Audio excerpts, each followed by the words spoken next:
இப்போ இந்த சுன்னத்துல் ஜமாத் கொள்கையை பேசிட்டு இருக்கிறீங்க. எப்போ நீங்க ஸ்டார்ட் பண்ணீங்க? இந்த சுன்னத் ஜமாத் கொள்கைங்க சத்திய கொள்கை. இந்த கொள்கையை வந்து நீங்க எப்போ இருந்து ஸ்டார்ட் பண்ணீங்க பேசுறதுக்கு?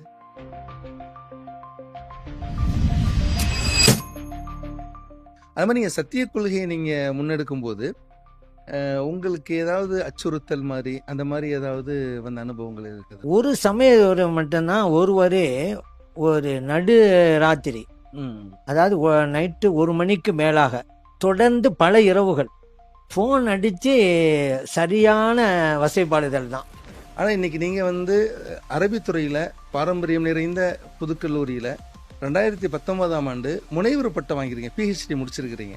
இதனுடைய அனுபவங்கள் எப்படி எந்த வகையில் பண்ணீங்க, எப்படி செஞ்சீங்க? அதாவது குர்ஆனிலே இடம்பெற்ற எண்களை பற்றிய ஆய்வு, எண்கள் சம்பந்தமாக இதை எடுத்து இரவுலால் அதை நிறைவு செய்தேன். இந்த தலைப்பை நான் எடுக்க காரணம் என்ன கேட்டால், இந்த களியக்காவலி விவாதம் தான் தமிழகத்தில் நடந்த முதல் விவாதம். அசத்திய கொள்கைக்கும் சத்திய கொள்கைக்கும் நடைபெற்ற முதல் விவாதம் களியக்காவலி விவாதம் தான். இந்த விவாதத்துக்கான பின்னணி என்ன?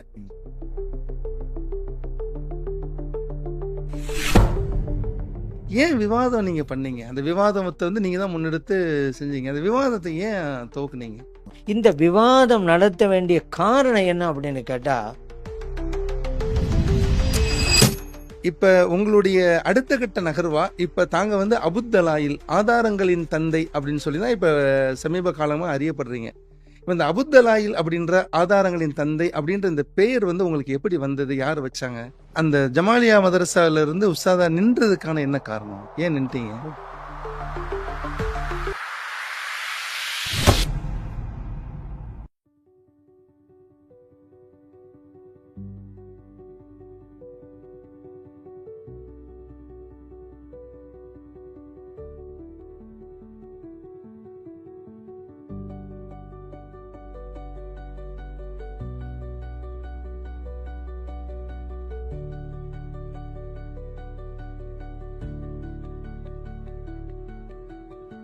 அனைவருக்கும் அஸ்ஸலாமு அலைக்கும் வரஹ்மத்துல்லாஹி வபரகாத்துஹு.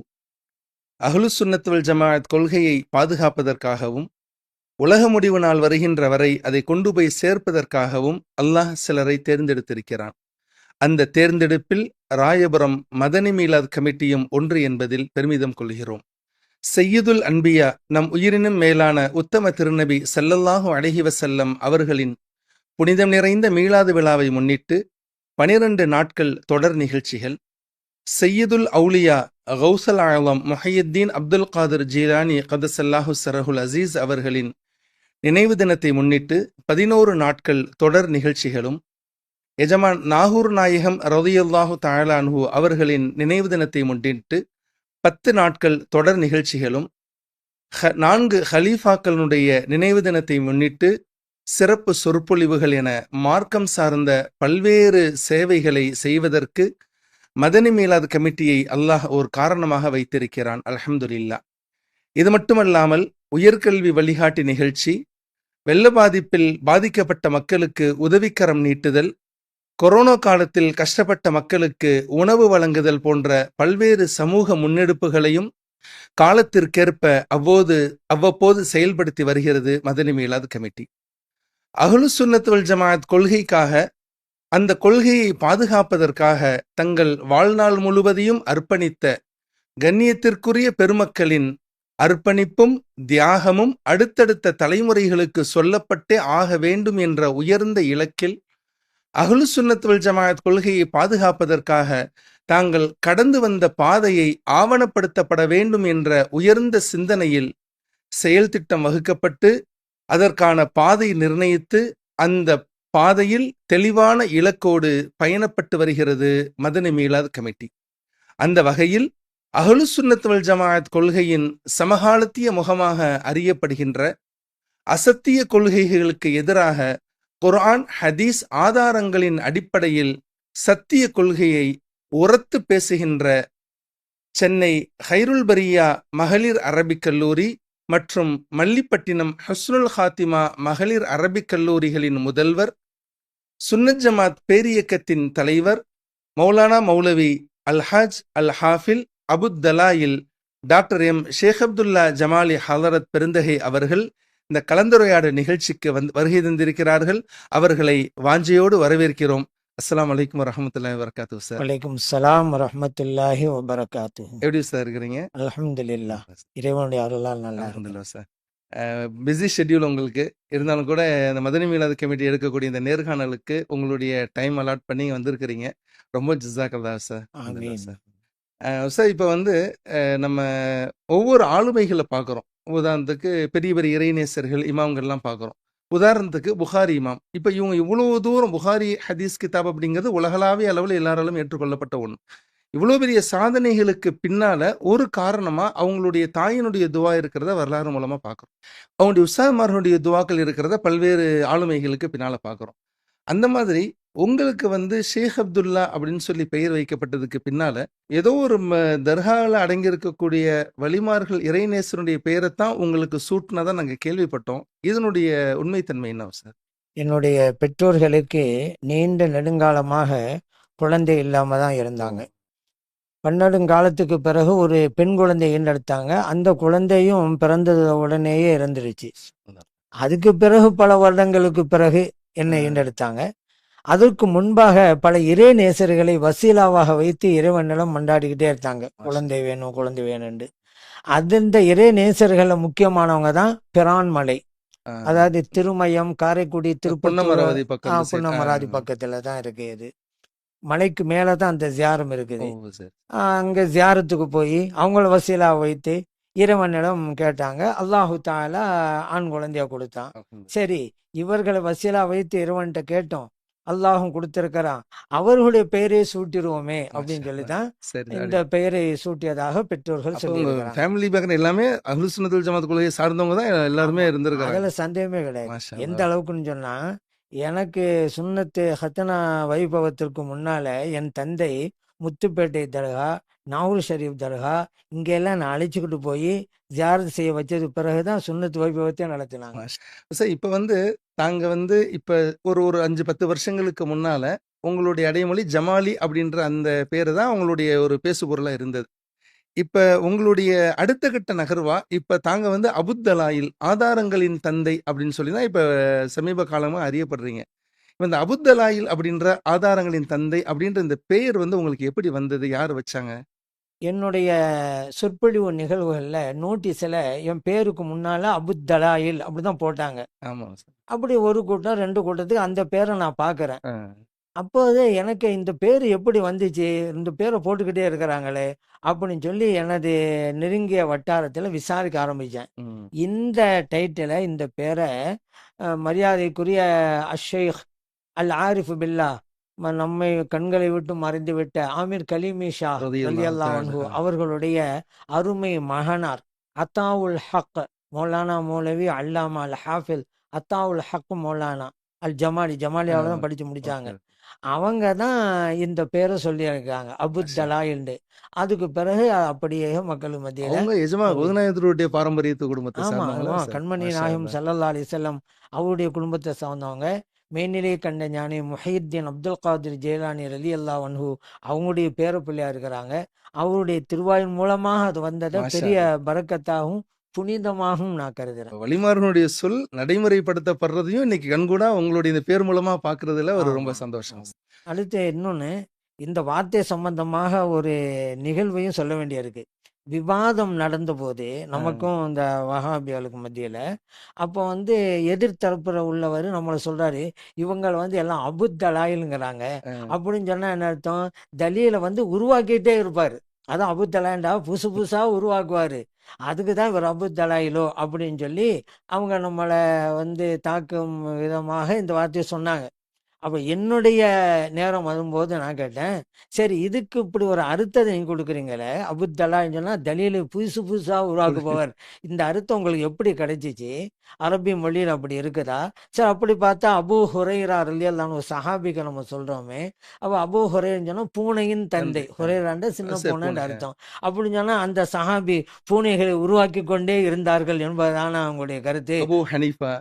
ஆமா, அபூ ஹனீஃபா. ஆனா நான் அங்க சொன்னது இதைத்தான் சொன்னேன், அபூ ஹுரைரா அவங்கள மட்டும்தான் நான் சொன்னேன். அப்படின்னு சொன்னோடனே அவங்க அதோட ஸ்டாப் பண்ணிட்டாங்க. இப்ப தாங்க வந்து ஹாஃபிலா இருக்கிறீங்க. இந்த குர்ஆன் ஷெரீஃப மனப்பாடம் பண்ணணுங்கிற அந்த ஆசை, இந்த உத்வேகம் சின்ன வயசுலயே வந்ததா? இது எந்த மதரசாக்கள்ல ஹிஃப்து பண்ணீங்க? குர்ஆனை மனனம் செய்ய வேண்டும், ஹிஃப்து செய்யணும் அப்படிங்கிற அந்த நோக்கத்துல நம்முடைய பெற்றோர்கள் தான் அதிராம்பட்டினத்தில் இருக்கக்கூடிய சலாஹியா மதரசா அங்க கொண்டு போய் சேர்த்தாங்க. இது அந்த வயசுலேயே எனக்கு ஆர்வம் அப்படிங்கிறது சொல்ல முடியாது. நம்ம சின்ன பிள்ளை தானே. ஆனா மதரசாவுக்கு போகணுங்கிற ஆர்வம் இருக்கு. ஆனா பெற்றோர்கள் இந்த பிரிவுல தான் நம்மளை முதலாவதா கொண்டு போய் சேர்த்தாங்க. அந்த அதிராமண்டத்தில் இருக்கக்கூடிய சலாஹியா மதரசா, அதுபோல மதரசத்து நூர் அப்படின்னு ஒரு மதரசா இருக்கு. இந்த 2 மதரசாக்கள் தான் இறைவனுடைய அருளால திருக்குர்ஆன் ஷரீஃபை மனனம் செய்து நிறைவு செய்தேன். மாஷா. இப்ப நாங்க வந்து ஷேக் அப்துல்லா ஜமாலி பெரும்பாலும் அந்த ஃபாரிக் ஆகும்போது உள்ள மதரசாவுடைய பேர் தான் பெரும்பாலும் வைப்பாங்க. நீங்க ஜமாலியாவிலே 7 ஆண்டுகள் வந்து ஆலிம் ஓதுனீங்களா? இல்ல வேற வேற மதரசாக்கள்ல ஓதுனீங்களா? இறைவன் அருளால 3 மதரசாக்கள்ல ஓதுனேன். முதலாக இந்த 7 ஆண்டு கல்வி திட்டம் இருக்கிறது அல்லவா, ஆலிம் கோர்ஸு. இதை வந்து முதலாக கீழக்கரையில் இருக்கக்கூடிய அருசியா மதரசா, அங்கதான் என்னுடைய கல்வியினுடைய தொடக்கமாக இருந்தது. அரபி பாடத்தினுடைய தொடக்கம். அந்த மதரசாவுடைய சிறப்பை பற்றி சொல்றதா இருந்தா, நம்ம அல்லாமா மாதிஹுர் ரசூல் சதகத்துல்லாஹ் பாஹிரி ரலியல்லாஹு அன்ஹு, அவங்களுடைய உருசு சஃபர் பேர் 5ல தான் ரொம்ப பொருத்தமாக அமைஞ்சிருக்கு. அந்த மதரசாவில் தான் என்னுடைய கல்வி வந்து தொடங்கியது. அந்த மதரசாவை அவங்க தொடங்கினாலும் அந்த மதரசாவை விரிவுபடுத்தியது ஷேக் தைக்கா சாஹிப் வலியுல்லா அவங்க. அதே போல அவங்களுடைய மருமகனார் அல்லாமா மாப்பிள்ளை லெப்பே சாஹிப் அவங்க தான் விரிவுபடுத்தினாங்க. அந்த மதரசா பாரம்பரியம் மிக்கது. குணங்குடி மஸ்தான் சாஹிபா போன்றவங்க எல்லாம் அங்கதான் ஓதி இருக்கிறாங்க. அங்கதான் என்னுடைய கல்வி பயணம் தொடங்கிச்சு. அதுல 3 ஆண்டு காலங்கள் அங்க நான் ஓதுனேன். அதே நிறைவு செய்ததுக்கு பின்னால காயல்பட்டினம் வலிமார்களின் சுரங்கம்னு சொல்லுவாங்க. அவ்வளவு வலிமார்களுடைய தர்காக்கள் இருக்குது. அது போல பள்ளிவாசல் அப்படி இருக்குது. 100க்கு 100 முஸ்லிம் மக்கள் வாழ்கிற அது ஊர் அது. அங்க மஹலாரா அரபி கல்லூரி, அங்க ஒரு 3 வருடங்கள் ஓதுனேன். இதுல அதே போல அதற்கு பிறகு ஜமாலியா அரபி கல்லூரிக்கு வந்தேன், சென்னைக்கு. இங்க சென்னையில் இருக்கக்கூடிய இதுவும் பிரபலியமான கல்லூரி தான். இங்க ஒரு 3 ஆண்டு காலங்கள், அதாவது 1 வருடம் மீதம் இருந்தது 7 ஆண்டு கல்வி திட்டத்துல. அதுக்கு பிறகு முத்தவல் 2 வருஷம், மொத்தம் 9 வருடங்கள். கிழக்கரை 3 வருடங்கள், காயல்பட்டினம் 3 வருடங்கள், சென்னை ஜமாலியா 3 வருடங்கள், 9 ஆண்டு காலங்கள். இப்ப இன்னைக்கு ஆலிம்கள் பெரும்பாலும் பார்த்தீங்கன்னா படிப்பை வந்து பெரும்பாலும் போறது இல்லை. அவங்க வந்து ஓதுறதோட அப்படியே நிப்பாட்டிக்கிறாங்க. ஆனா இன்னைக்கு நீங்க வந்து அரபித்துறையில பாரம்பரியம் நிறைந்த புதுக்கல்லூரியில 2019ஆம் ஆண்டு முனைவர் பட்டம் வாங்கிருக்கீங்க, PhD முடிச்சிருக்கிறீங்க. இப்ப இந்த கல்வியும் நீங்க படிச்சிருக்கிறீங்களா? இதனுடைய அனுபவங்கள் எப்படி எந்த வகையில பண்ணீங்க, எப்படி செஞ்சீங்க? ஆமா, நான் வந்து எனக்கு PhD பண்ணணும் அப்படிங்கிற ஆர்வம் நீண்ட நெடிய காலமாக இருந்துகிட்டே வந்தது. அப்புறம் எந்த தலைப்பு எடுக்கலாம் போது பல தலைப்புகள் நம்ம முன்னால் இருந்துச்சு. அதுல இப்போது நான் எடுத்து முடிச்சது அப்படிங்கிறது மபாஹிதுல் அஇதாத் ஃபி கிதாபில்லாஹி திஸ் சதாத், அதாவது குர்ஆனிலே இடம்பெற்ற எண்களை பற்றிய ஆய்வு, எண்கள் சம்பந்தமாக இதை எடுத்து இரவுலால அதை நிறைவு செய்தேன். இந்த தலைப்பை நான் எடுக்க காரணம் என்ன கேட்டா, இதுவரை யாருமே அதை தொடலை, அந்த தலைப்பை தொடலை. யாரும் தொடாத தலைப்பை நம்ம எடுத்து அதுல ஆய்வு செஞ்சு நிறைவு செய்யணும் அப்படிங்கிறதுக்காக தான் அதை எடுத்து நான் செஞ்சேன். இப்ப நீங்க வந்து ஆலிம் மதரசாவில் ஓதுன காலகட்டங்களில் 3 ஊர்களுமே வந்து ஜியாரத்துகள் வலிமார்கள் அதிகமாக அடங்கியிருக்க ஒரு, நீங்கள் கீழக்கரை எடுத்துட்டிங்கன்னா சதகத்துல்லாப்பா இருக்கிறாங்க, பல்லாக் வலியுல்லா இருக்கிறாங்க, நிறைய இது. காயல்பட்டினத்துலேயே மாஷால்லா உமர் வலியுல்லாக்கு நிறைய வலிமார்கள் இருக்கிறாங்க. சென்னை ஜமாலியும் அதே மாதிரி தான். ஓதுற காலங்களில் ஜியாரத்துக்கு போயிருக்கக்கூடிய அனுபவங்கள் இருக்குது? நிறைய உண்டு. அதாவது ஜியாரத்துக்கு போன அனுபவங்கள் உண்டு என்பது ஒரு புறம் இருக்க, நான் ஓதின இடங்களே ஜியாரத்து உள்ள இடங்கள். இப்ப கீழக்கரையில நான் ஓதினே அங்கேயே ஜியாரம் இருக்கிறேன். தைக்கா சாஹிப் வலியுல்லா ரலியல்லாஹு அன்ஹு, அதே போல இமாம் அரூஸ் மாப்பிள்ளை வலியுல்லா, ஹல்வத் நாஹிம் வலியுல்லா, ஷேக் நாஹிம் வலியுல்லா, இவங்க அவங்க தான் மதரசாவுக்குள்ளேயே அந்த ஜியாரம் இருக்குது. அதே போல மஹலரா அரபிக் கல்லூரி உள்ளேயே அங்க ஒரு ஹலீஃபாவுடைய அரபு நாட்டிலேருந்து வந்தவங்களுடைய ஹலீஃபாவுடைய மக்காம் அங்கே இருக்குது. அதே போல ஜமாலியான்னு எடுத்துக்கொண்டா 3 மக்காம் உள்ளே இருக்குது. அப்படி பார்க்கும் பொழுது நான் ஓதின மதரசாவுக்குள்ளேயே ஜியாரத்து செய்கின்ற ஒரு அமைப்பு அல்லாஹ் தஆலா அமைச்சிட்டான். இது அல்லாம வெளி ஜியாரத்து வரும் பொழுது இயற்கையிலேயே எனது உள்ளத்துல இறைவன் போட்ட ஒரு ஆர்வம் என்று தான் சொல்லணும். ஏன்னா அந்த வயசுல நாம உருவாக்குறதுங்கிறது முடியாது. அது இறைவனாக நம்முடைய உள்ளத்துல போட்டதுன்னு தான் நம்ம சொல்ல முடியும். அதனால காயல்பட்டினத்துல நான் ஓதி கொண்டிருந்த போது வெள்ளிக்கிழமை விடுமுறை நாள், அசருக்கு பிறகு மகரிப் வரைக்கும் ஜியாரத்து செய்வது தான் என்னுடைய வேலையா இருக்கும். அந்த மாதிரி நேரங்கள்ல ஓய்வு எடுக்கிறதுக்கு வெளியே வாக்கிங் போவாங்க கொள்வாங்க, அந்த மாதிரிலாம் நீங்க? ஆமா, அது மற்ற நாட்கள்ல போவீங்க. மற்ற நாட்கள்ல அப்படி அசருக்கு பிறகு மகரிப் வரைக்கும் வாக்கிங் போவோம். வெள்ளிக்கிழமை இதுக்குண்டே தேர்ந்தெடுக்கிறது. ஆனா மற்ற பிள்ளைகள் அந்த மாதிரி வாக்கியம் தான் போவாங்க வெள்ளிக்கிழமையும் கூட. நான் இதுல அதான் இறைவனுடைய அருளா இந்த பாக்கியம் கிடைச்சதுன்னு சொல்ல முடியும்.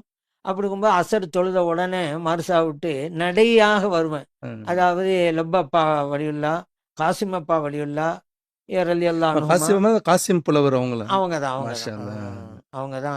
ஸல்லல்லாஹு அலைஹி வஸல்லம் அவர்களை புகழ்ந்து படிச்சாங்க.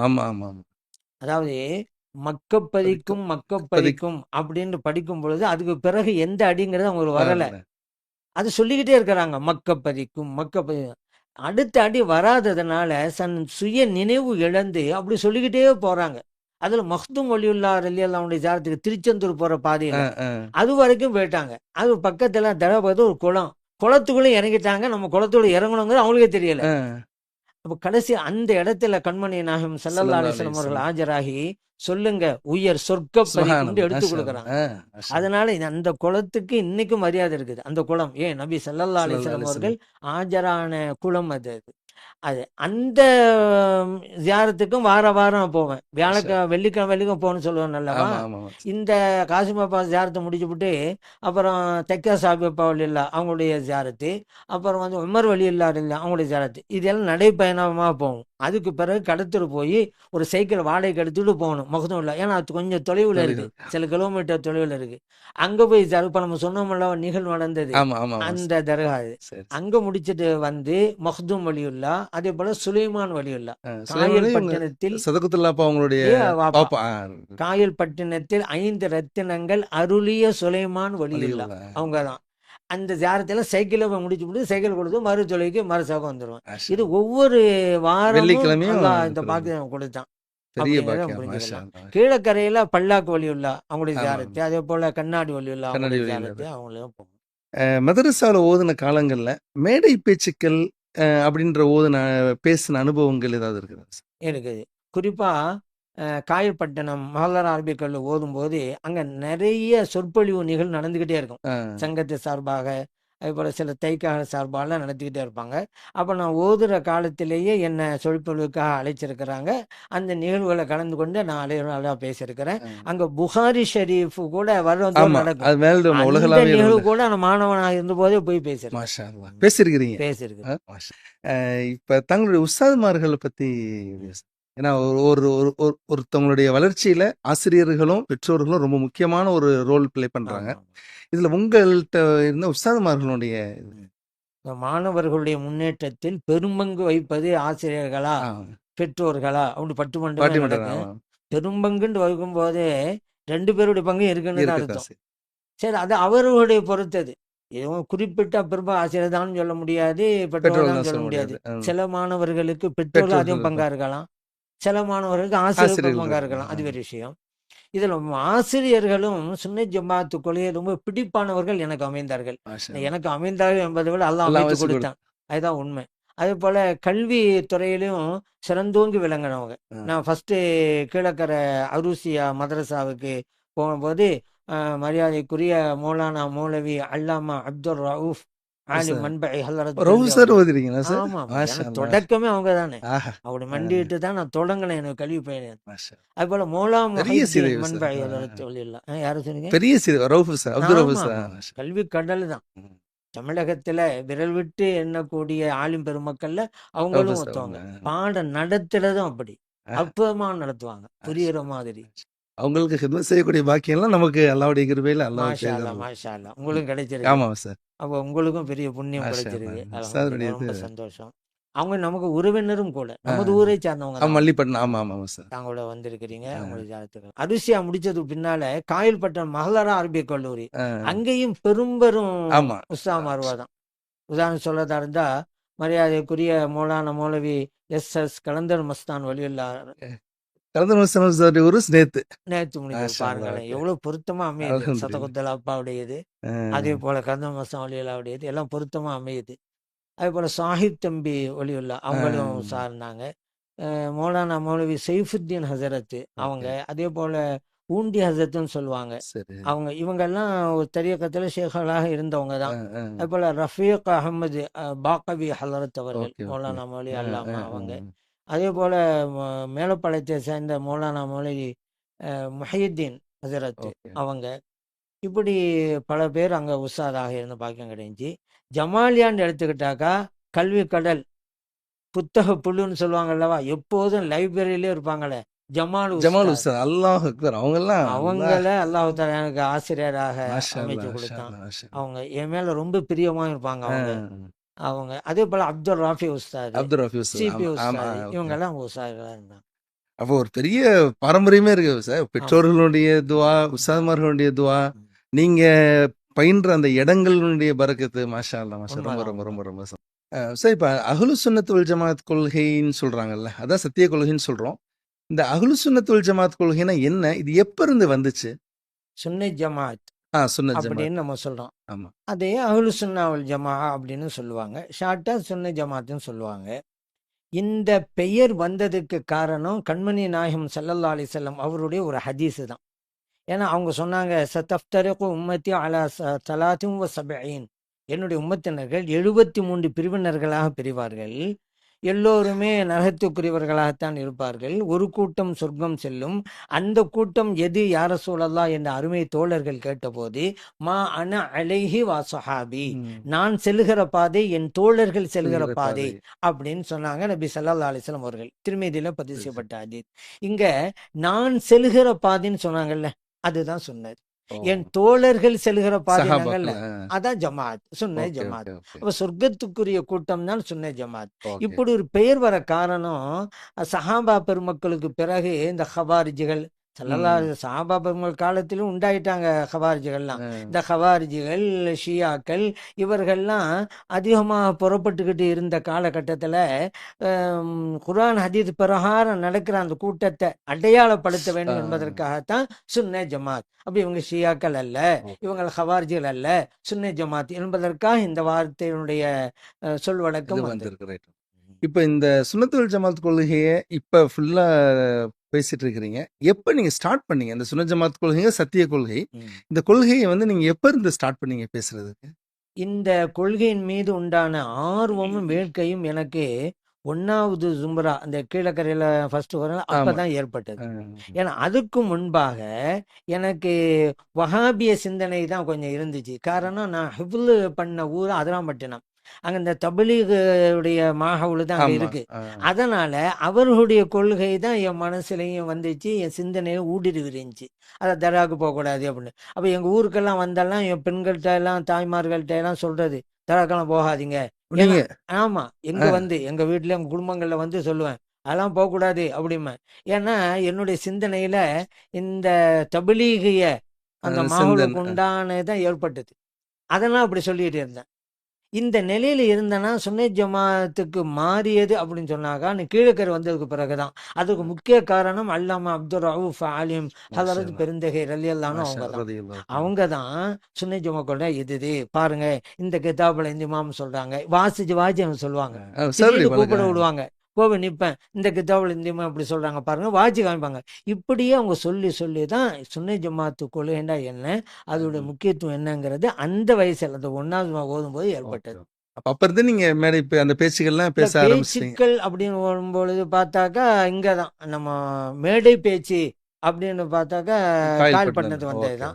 ஆனா அந்த சொற்பொழிவு மன்றம்னு நடத்துவாங்களே, அந்த பயிற்சி கீழக்கரையில ஆரம்பிச்சு மதரசாக்கள் இருக்கிற மாதிரி. இப்ப அதே மாதிரி இப்ப நீங்க ஜமாலியா மதரசாவில பேராசிரியரா இருந்திருக்கிறீங்க. முன்னால ஆரம்ப காலங்கள்ல பேராசிரியர்னு போடுவாங்க. அப்ப அந்த ஜமாலியாவில எப்ப பேராசிரியரா சேர்ந்தீங்க, அதனுடைய அனுபவங்கள்? நான் அங்க முத்தவல் வகுப்பு முடித்தேன் 1986 முடித்த அடுத்த வருடமே அங்கேயே பேராசிரியர் பணியை தொடர்கின்ற வாய்ப்பை இறைவன் எனக்கு கொடுத்தான். ஓதி முடிச்ச உடனே ஜாயின் பண்ணிட்டீங்க? அடுத்த வருடமே அங்கேயே. அதற்கு அங்க இருக்கக்கூடிய உஸ்தாதுமார்கள்லாம் காரணம். இப்ப இருந்தீங்க. அங்க தர்ஸுங்கிறது ஒரு பெரிய அல்லாஹ்வுடைய பெரிய ஒரு விஷயம் அது. அங்கிருந்து நின்றதுக்கான ஜமாலியால இப்ப தாங்க தொடரல. அந்த ஜமாலியா மதரஸால இருந்து உஸ்தாதா நின்றதுக்கான என்ன காரணம்? ஏன் நின்ட்டீங்க? முக்கியமான காரணம்னு கேட்டாக்கா, நம்ம சத்திய பிரச்சாரத்திற்கு எல்லா ஊர்களுக்கும் போயிட்டே இருந்தோம். ம். அப்படிப்பட்ட காலகட்டம் அது. ஓகே. இப்போதைக்கு மாரி அப்ப இல்ல. இல்ல. அதாவது வஹாபிசம் மிக வேகமாக புறப்பட்டு அங்கங்க பரவி கொண்டிருந்த நேரம் அது. அந்த நேரத்துல தான் மக்கள் நம்மை அழைக்க ஆரம்பிச்சாங்க. சரி. அவங்க ஊர்ல நடக்கிற கூட்டத்துல பேசணும். சுன்னி ஜமாத்து கொள்கை எடுத்து பேசுங்க. வஹாபுடைய கருத்துக்கு எதிரா எதிராக நீங்க பேசுங்க. சொல்லுங்க கருத்து. அவங்களுடைய வாதங்களை எல்லாம் நீங்க உடைங்க குர்ஆன் ஹதீஸ் மூலமாக அப்படிங்கிறதுக்காகவே நம்மள அழைச்சாங்க. சரி, சரி. இப்படி பல ஊர்களுக்கு போ வேண்டிய ஒரு கட்டாயம் அப்ப ஏற்பட்டது. ஆசிரியப் பணிய தொடர்ந்தா இதை செய்ய முடியாது. பாடம் ஆமா, பாதிக்கும். ஆமா, ஆமா. இப்ப வெளியூர் ஆமா, போயிட்டு வந்தா, ஒரு நாள் இல்லண்டா, அந்த அன்னைக்கு நடத்துற பாடத்த நடத்த முடியாதுல்ல. ஆமா. இது என்றாவது ஒரு நாளா இருந்தா பிரச்சனை இல்ல. அடிக்கடி தொடர்ச்சியா வேலை போறது. பண்ணிருக்கணும். அப்ப எனக்கு முன்பாக 2 விஷயம். 1 இந்த பிரச்சார பணிய தொடங்கணும். மதரசா விடணும். இல்லண்டா மதரசா பணிய தொடரணும். பிரச்சார இத பணி அதிகமா விட்டுறணும். போகக்கூடாது. போகக்கூடாது. இப்படி ஒரு சூழ்நிலை வந்தபோது, என்னுடைய சக நண்பர்கள்ட்ட நான் ஆலோசனை செஞ்சேன். என்ன செய்யலாம்? இதை விடவா? அல்லது அதை அது விடவா? விட்டுறணும். அப்படின்ட்டு. ம். அவங்க சொன்னாங்க, ஆசிரியர் பணிங்கிறது யாரும் ஆற்ற முடியும். ம். நீங்க இல்லாவிட்டா உங்க இடத்துல இன்னொரு ஒரு பேராசிரியர் வருவாரு. அவர் அதை செய்வாரு. ஆனா இந்த பிரச்சார பணிங்கிறது முக்கியம். நீங்க ஓகே. இல்லண்டா வேற யாரும் செய்ய முடியாது. செய்ய அதனால அத விடுங்க அப்படின்னு சொன்னதுனால 2003ல தான் அத விட்டது. ஓகே. அதாவது 17ஆம் தேதி பிப்ரவரி 2, 2003. 17/2/2003. ஆமா. அந்த 2003ன்ற ஒரு ஞாபகம் வருது சார். நீங்க இந்த ஆரம்பத்துல ஃபர்ஸ்ட் இப்ப இங்க தமிழ்நாட்டிலே இப்ப விவாதங்கள் நிறைய பேசுறீங்க. இந்த 2003ல தான் இலங்கையில தான் ஃபர்ஸ்ட் நீங்க விவாதம் பண்ணதா நம்ம கேள்விப்பட்டோம். ஆமா. ஃபர்ஸ்ட் இங்க தமிழ்நாட்டுல விவாதம் நடக்கிறதுக்கு முன்னால இலங்கையில நடந்த விவாதங்கள். ம். அது என்ன அந்த இலங்கையில என்ன விவாதம் நடந்துச்சு? என்ன விஷயம்? அது நான் ஏன்னா ஜமாலியாவுல அப்பலாம் இந்த குல்லு பித்அத்தின் ضلالة وكل ஆமா. ضلالة في النار அப்படின்ற அந்த ஹதீஸ்லாம் அடிக்கடி கேள்விப்பட ஒரு சூழல் இருந்தது பார்த்தோம். அதனுடைய அனுபவங்கள் எப்படி? ஜமாலியாவுல உஸ்தாதாக ஆசிரியரா பணியாற்றிய போதுதான் இலங்கை விவாதம். தாங்க சொல்லுகிற இலங்கை விவாதம் நடந்தது. அதுக்கு பிறகு பல விவாதங்கள் நடந்துச்சு. ஆமா, நடந்துச்சு. ஆமா. முதல் விவாதம் அவங்கதான். ஆ. தமிழகத்திலிருந்து சில உஸ்தாமார்கள் அழைக்கப்பட்டாங்க. அவர்கள்ல நானும் ஒரு ஆள். ஓகே. அதுல அந்த எதிர்த்தரப்பினர் பித்அத்து அதை பத்தியெல்லாம் ஓவரா பேசினாங்க. அப்பத்தான் நம்ம ஒரு வாதத்தை வச்சோம். அந்த வாதத்தை வச்ச உடனேயே அவர்கள் வாயடைத்து போனார். ஆ. அது என்னண்டா, எதுக்கெடுத்தா அவங்க அப்படித்தானே குல்லு பித்அத்தின் அல்லாஹ் லலாலா வக்குல்லு குல்லு லலாலத்தின் ضلالة في ஃபின்னார் النار. வக்குல்லு அப்படின்னு தான் சொல்லுவாங்க. ஆமா.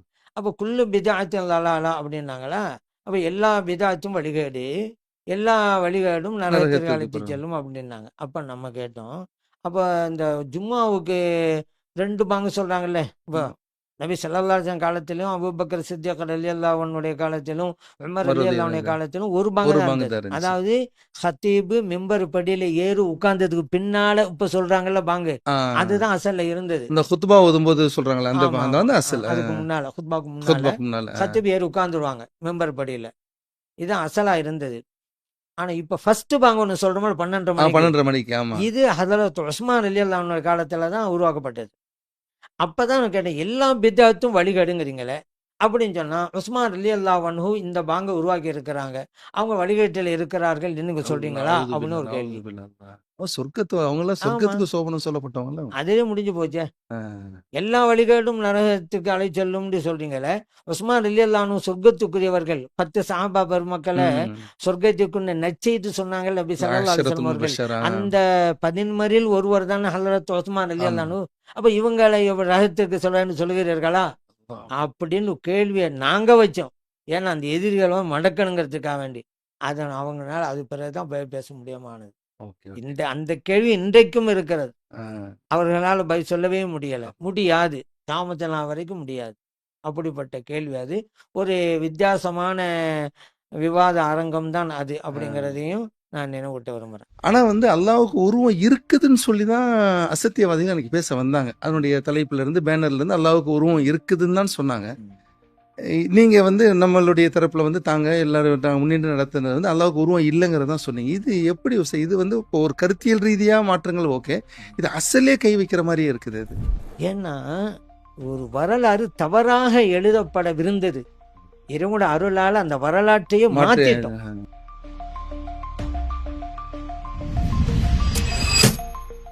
அன்னஜாத் பத்திரிகையிலேயே இது எப்போ வந்து 2008 டிசம்பர் 2008 வந்தது. இதில் அவங்க ஒரு ஆர்டிக்கிளே போட்டிருக்கிறாங்க, ஷேக் அப்துல்லா ஜமாலிக்கு ஒரு பகிரங்க அறைகூவல் அப்படின்னு போட்டு அதில் வந்திருந்த ஒரு முக்கியமான இது என்ன போட்டிருக்காங்க அப்படின்னா, அதன் விளைவு ஜமாலி இன்று தமிழகத்தையே கலக்கி கொண்டிருக்கிறார். மௌலுது ஓதுவதை நிறுத்தியவர்கள் எல்லாம் இப்போது மௌலுது ஓத ஆரம்பித்து விட்டார்கள். தர்கா சடங்குகளை எல்லாம் கைவிட்டவர்கள் இப்போது அச்சடங்குகளை செய்ய ஆரம்பித்து விட்டனர் என்று ஆதங்கத்துடன் சில தேவபந்து கொள்கையுடைய மௌலவிகளில் சிலர் எம்மிடம் வந்து முறையிடும் அளவிற்கு ஜமாலி கொடிகட்டி பறக்கிறார் அப்படின்றது வந்து அந்த அன்னஜாத் பத்திரிகையில இந்த 2008 வந்தது. வெற்றி தோல்பதி கவலைப்படவே இல்லை, ஆனா இறைவன் வெற்றியை தந்துட்டான். அதுக்கு மிகப்பெரிய அத்தாட்சி இதுதான்.